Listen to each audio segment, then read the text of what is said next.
Would you believe me if I told you at this moment Link is climbing a lookout tower?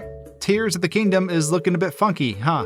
Wow, actually this whole world looks a bit odd. Almost like you can never actually clearly see this normally. Hint hint, what do you think, my Link clone? Wouldn't it be fun to explore a world we can never actually get close to? Hold that silent protagonist thought, my carbon copy, because I'm not done monologuing yet. You ever look out in Tears of the Kingdom and think, man, this world goes on forever, and I can see everything. You got sky islands, mountains, sky island mountains, the surface of the world, all intact. Yeah, Breath of the Wild was like that too in some regards, but unless you're dropping Link from the stratosphere for the sake of science, you normally don't get that kind of height to just peer out into the great beyond like the Sky Islands. But do you ever wonder how they pull it off? And more so, what is hiding out there that we can't actually see? So in this video, I'm going to hit you with some education and some exploration. Eduration? We'll work on that name. I want to break the game today to talk about this map. A mildly interesting Reddit equivalent deep dive to the world of Tears of the Kingdom, essentially. In 3 parts: how it works, why it's done, and good lord, this faraway world looks weird up close. And on this journey, we'll visit some very strange places, like the off-limits depths below the depths. So obviously, Tears of the Kingdom has a completely bonkers map size. If Breath of the Wild wasn't big enough, duplicate it, invert it, and shove it underground, and you got the depths. And then grant the player the ability to travel the skies over the same scale. And you essentially got 3 times the area to cover compared to the first game. Perhaps, I dare say, almost too much? This giant world is split into 80 chunks. 8 to the north and south by 10 to the east and west. These individual regions on the grid load and unload based on proximity, meaning they're capable of loading and unloading as we move around in 3D space, so that we mostly have an experience where we don't notice the world loading. Now, if the game can't keep up, then you're going to run into a throbber. Yes, a throbber. In case you're curious, that's actually what those little moving loading/saving icons in games are called. Some people have experienced the game stopping to load when moving too fast. Think of speedrunners who glitch across the map. The game comes to a halt because Link's speed was too fast for the world to load in slowly over time. Breath of the Wild never had to keep track of loading for vertical distance though, given there was nothing deep underground or in the sky, whereas Tears of the Kingdom does, mainly with the depths, or at least based on my observations. But when you're in the middle of an area, perhaps even on a sky island looking outward, you're going to see things in other grid spaces that are still loaded in, except they are different. You may not immediately notice this, and those of you who are familiar with game development will probably know what the term LOD is. It's a level of detail model, essentially a 3D model's reduction in cost through texture resolution, polygon/vertice count, etc. based on distance from the player's active camera.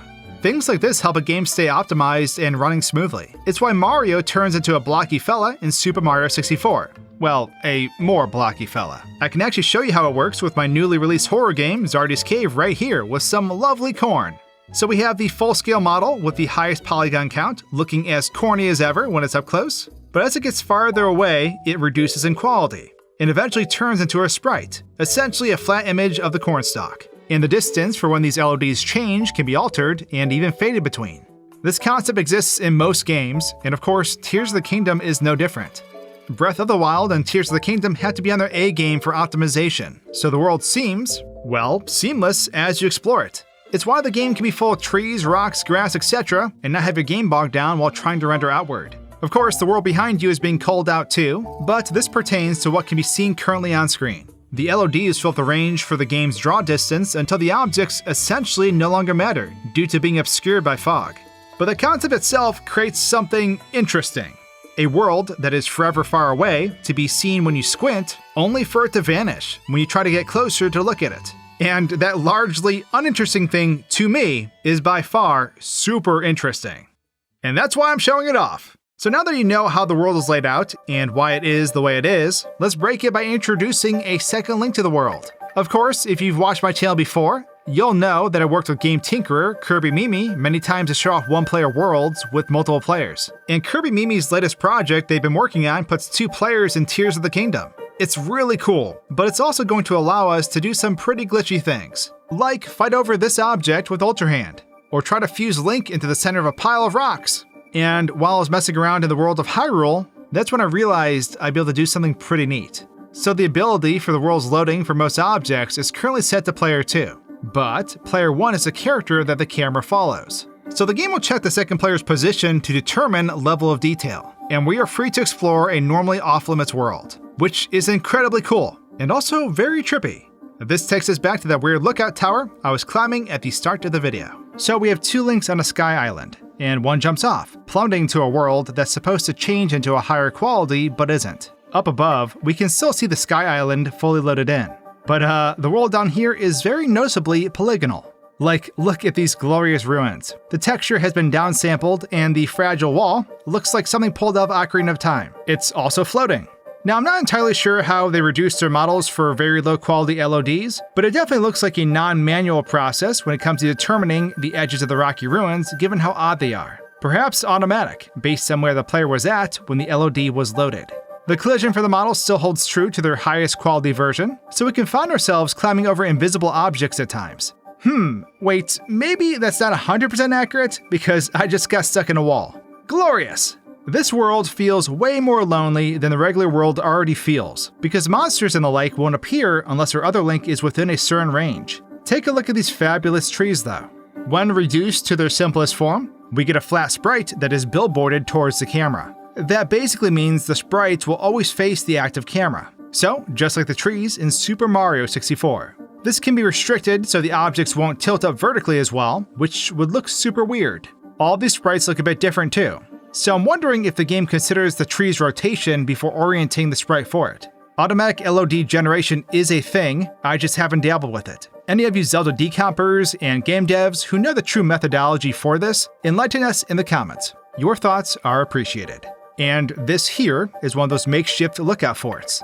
A tan, smeared mess that looks like a giant tree that was eaten away by termites. Honestly, I could see the Deku tree from Ocarina of Time looking like this if the exterior of the tree rotted away. Not far from here, we'll find that tower I was climbing at the start of the video. It's still climbable, but the whole object has been reduced to 2 sprites. A top plane and a billboard column. Interestingly, low poly ladders can't be climbed, which is peculiar. Also, low quality trees can't be cut down. It is kind of fun comparing the low poly world to the high resolution one if we were to teleport our second link down here. It makes you appreciate how detailed this world really is. Now, one place I really want to check out is Korok Grove, and the Lost Woods area in general. It's normally obscured by this giant misty cloud, which hides the fact that we have this entire forest loading in beneath us. But as we plummet downward and skip this loading sequence, we'll find quite a strange forest. In fact, it just feels like a field, with random trees scattered about. Because the mist normally obscures the forest, a lot of the larger trees are simply gone. They have no lower quality models. This here is the Korok Grove, and the passageway looks quite barren. Going to the center of the grove is quite tricky, because while the objects are unloaded, the colliders for the objects are still present. So there's a lot of invisible walls. The shrine is straight up gone, and there's a blue hole punched in the ground. It's basically a layer of water way beneath the level. We'll talk about that later. But here's the iconic Master Sword pedestal, looking a lot more exposed. Remember kids, deforestation is bad. So I want you to focus on this visual right here, because now I'm going to load in everything that is missing. And there we go. Quite the change, no? The difference is quite substantial. Now Zora's Domain is quite the lively place, as it has a majestic watery glow. I always liked this rendition of the domain. There's lots to see and it sprawls out and covers quite a lot of ground. But if we drop down from above and skip our loading sequence, we're going to find something a bit different. A Zora's Domain that feels like an abandoned water park. The staircases are kinda just gone, and all the walkways have been turned into blurry reflective surfaces. There's still some water we can swim in, but the whole place looks like it's frozen. Kinda like Ocarina of Time, honestly. How many times am I going to bring that game up? Also, because we skipped the loading sequence, we also maintained our low gravity, so we can hop around. But yeah, this Zora's Domain is looking like it belongs on Defunct Land. Luckily, we can just go back 7 years in time, with another Ocarina of Time reference, and restore this place to its former glory. But let's talk about the depths now, as that's an entirely different set of unloading. Because it's not just lowering the details of objects, it's Thanos snapping an entire world above the ground. So if you jump down from a sky island, skip loading the surface world, and instead hop straight down into the depths, well, your character is going to get stuck. This is because you've essentially reached the edge of the Minecraft chunk you were exploring. You see, all these instances I've shown off are areas that are in the same grid location as their above Sky Island counterparts. Because normally, if the game could load, it would slowly load as you got closer to this point. But also, it would stop the game and load everything all at once if you were somehow moving way too fast like speedrunners. Our game can't load though, so we get stuck frozen in place. Nothing we do will move us, so we have to teleport out of this glitched state or bring our second link down. Sky Islands and the surface below are still within the same range of the grid space, and it's only within these dark depth sinkholes where the game is going to try to load vertically. Now, if our second link is standing on the surface of the world and not a Sky Island, we'll still get stuck on the same load point. The world down here looks pretty bizarre, not gonna lie. It's a state of limbo. But let's mix this up. Let's stay on the surface as we unload it. So we drop our birthday suit buddy down the giant hole, and the world around us grows dark as we once again get stuck in place. So the entire world, except for the geometry ring around the pit to the depths, gets removed. But no matter where we stand in this outer ring, we'll get stuck. But if we're away from the hole, we can fall through the ground as the depths load in.